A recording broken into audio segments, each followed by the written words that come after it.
चूहे बिल्ली के हाथों तंग आ चुके थे। कम वक्त रोज आती और दो चार को पकड़ कर ले जाती। आखिर एक दिन सब चूहों ने इकट्ठे होकर कहा, कोई ऐसी तदबीर करो जिससे बिल्ली हमें पकड़ने ना पाए।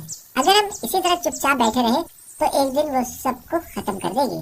किसी ने कुछ कहा और किसी ने कुछ, मगर कोई ऐसी तरकीब जिसके जरिए बिल्ली के पंजे से छुटकारा हो, कोई ना बता सका। आखिर में एक जवान चूहे ने उठकर कहा, मेरी समझ में एक तरकीब आई है तो जरा मुश्किल, मगर बिल्ली के खतरे से निजात मिल जाएगी। सब चूहों ने खुश होकर पूछा, क्या है वो तरकीब? चूहा बोला, बिल्ली की गर्दन में एक घंटी बांध देनी चाहिए। जब बिल्ली आएगी तो घंटी की आवाज सुनते ही हम भाग जाया करेंगे। सब चूहे खुशी से उछल पड़े। हर तरफ से वाह वाह का गुल पड़ गया।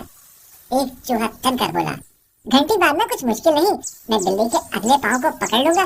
दूसरा बोला, पिछली टांगें मैं पकड़ लूंगा। एक चूहे ने जोश में आकर कहा, उसकी दुम मैं पकड़े रखूंगा। एक बूढ़े चूहे ने ये सब बातें खामोशी से सुनी, फिर पूछा, मगर ये तो बताओ इसका सर कौन पकड़ेगा? बूढ़े चूहे के इस सवाल पर सब चुप हो गए। बिल्ली के सर की तरफ किसी का ख्याल न गया था। इतने में एक तरफ से आवाज आई और सब चूहों में भगदड़ मच गई।